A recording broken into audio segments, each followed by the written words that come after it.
Nourrir convenablement aujourd'hui plus de 2 millions d'hommes dans la région du Nord n'est plus chose facile. Les changements climatiques provoqués par la main de l'homme, mais également d'autres facteurs résultant toujours de l'action de l'homme, empêchent à notre mère la Terre, celle de la région du Nord, de fournir le maximum pour la nutrition des millions d'âmes qui y vivent sur cette parcelle et au-delà. À vrai dire, ce ne sont pas des initiatives qui manquent ou font défaut pour faire face à cette triste réalité. C'est sans doute la méthode. Un consortium d'institutions de recherche ICRAFT, CIFOR, CIRAD et IRAD, avec le soutien de l'Union européenne, a entrepris d'apporter des solutions à travers le projet de renforcement des systèmes d'innovation du Nord appelé RESINOC. Dans un concept tout nouveau, la recherche-innovation, la recherche-action. Le projet RESINOC, c'est un projet qui est pour l'amélioration et pour le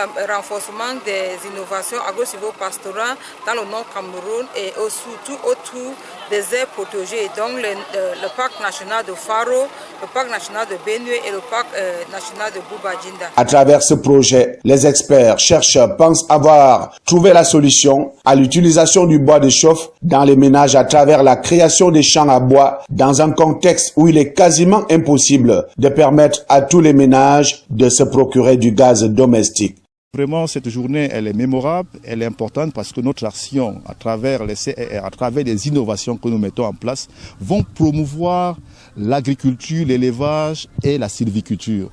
Et ces trois ensembles réunis, on est en train de s'orienter aujourd'hui vers ce qu'on appelle le ralentissement de l'utilisation, de la destruction des bois. Nos villages, il y a de cela quelque temps, n'avaient pas besoin de vendre du bois, mais aujourd'hui on se rend compte qu'on achète le bois dans nos villages. Donc il est question qu'on ait des plantations de bois, ça existe. Un projet qui arrive à point nommé au moment où les aires protégées du Cameroun sont menacées de disparition par la main très forte, abusive et nocive des riverains préoccupés par leur propre survie. En clair, la cohabitation entre le développement, la survie des populations riveraines et la conservation des aires protégées est possible, à condition. Le parc national de la Benue, c'est une réserve de biosphère. Et qui dit réserve de biosphère dit système de gestion concerté et qui fait en fait la conciliation entre la conservation et le développement socio-économique des populations riveraines. Un projet comme celui-ci, pour nous, il vient à point nommé,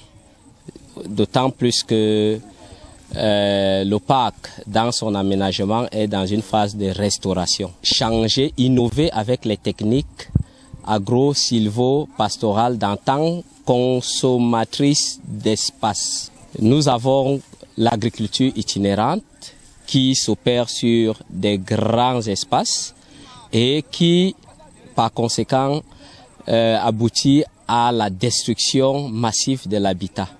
Nous pensons que le projet RESINOC, avec des innovations, pourrait permettre de sédentariser cette agriculture-là avec la réduction des espaces agricoles. L'espoir est donc permis au projet RESINOC relativement aux prouesses réalisées en si peu de temps à Bawang et qui ont été magnifiées ce 15 octobre 2021 à l'occasion de la Journée internationale de la femme rurale. Bawang, un village riverain du parc national de la Benue dans l'arrondissement de Tcholiré, région du Nord.